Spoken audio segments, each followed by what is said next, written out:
enfant, quand il rencontra la biche, il n'aurait pas dû se trouver seul, mais sa grande sœur était allée boire à la rivière et si fatiguée, avait refusé de quitter la clairière.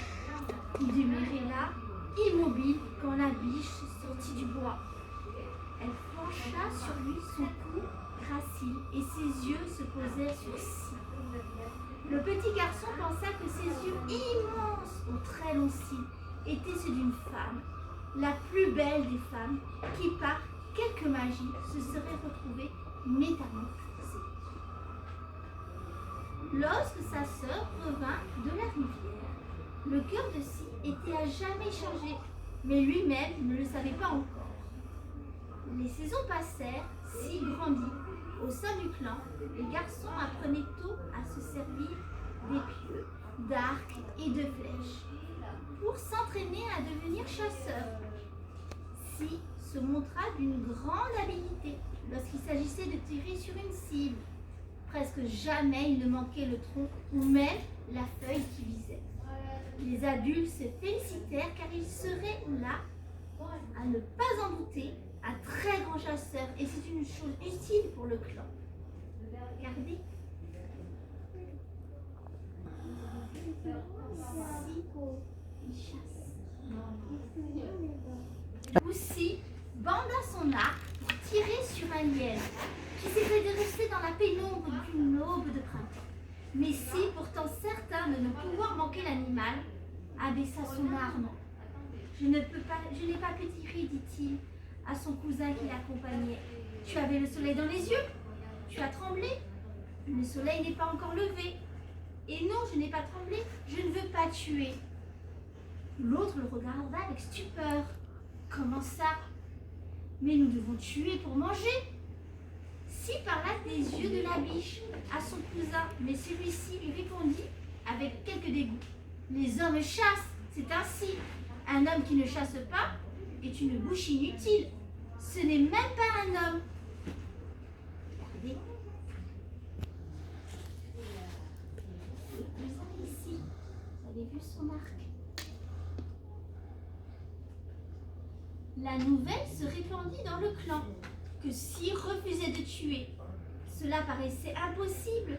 On savait que ce n'était pas de la part du garçon de la lâcheté, car peu de temps auparavant, il avait repoussé en criant un original en rue. Un original, c'est une sorte de cerf. D'accord?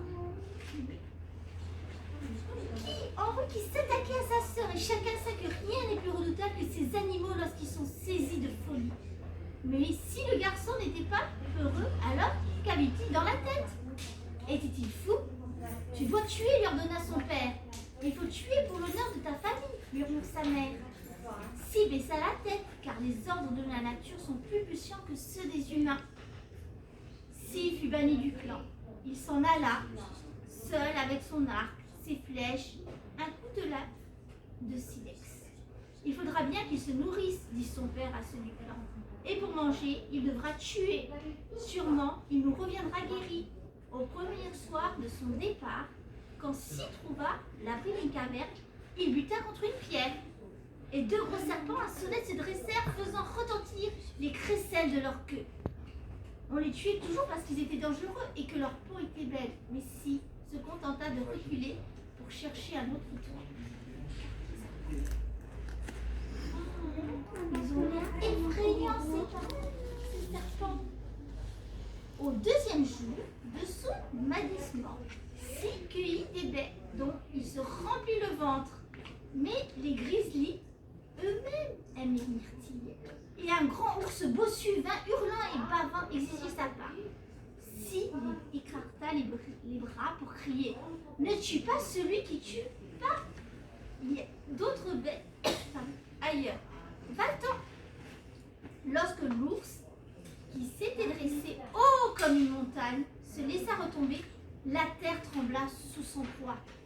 « Tu es trop fort pour que je te tue.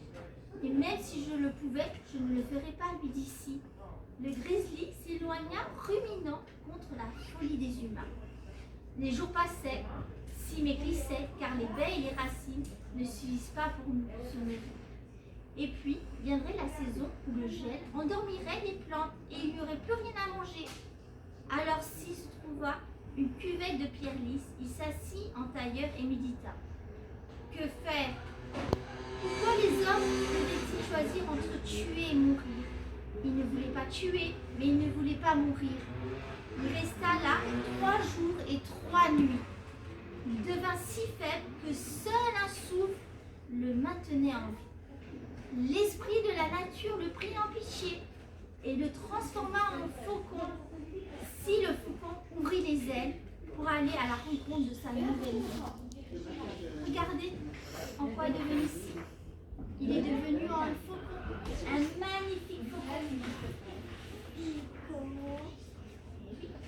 En vérité, c'est une chose merveilleuse que de pouvoir voler. Et les faucons sont des oiseaux si beaux, si rapides que si heureux, jusqu'à ce que la faim vienne à le torturer. Car si le faucon avait gardé ses idées d'homme et il ne voulait pas tuer, mais il vit passer une colombe dont le vol était tellement plus lent que le sien, et de sa vue devenue si perçante, il aperçut au sol un écureuil gras qui vaquait à ses yeux. Ce serait si bon de se remplir le ventre. Regardez ici, qui explore.